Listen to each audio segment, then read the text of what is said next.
Okay, so I'm going to go ahead and upload my card holder file. I'm in the SVG folder. I'm going to select the card holder, open, continue, upload. I'm going to ungroup this, change the color so I can see what's going on. Okay, I can see I have a line in here. So this box, I want to change that from a cut to a score line.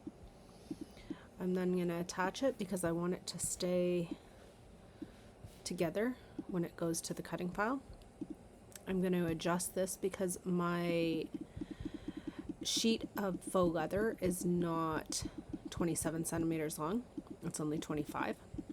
So I'm going to drop that down so that it'll fit on the piece of faux leather I have, and I'm going to make that. I have my faux leather positioned over 1 inch. So I'm just going to move these pieces. I'm going to leave it set as it is. Go to continue.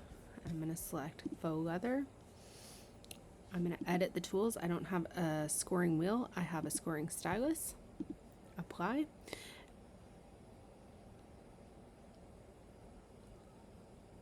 And I'm going to go ahead and start that cut.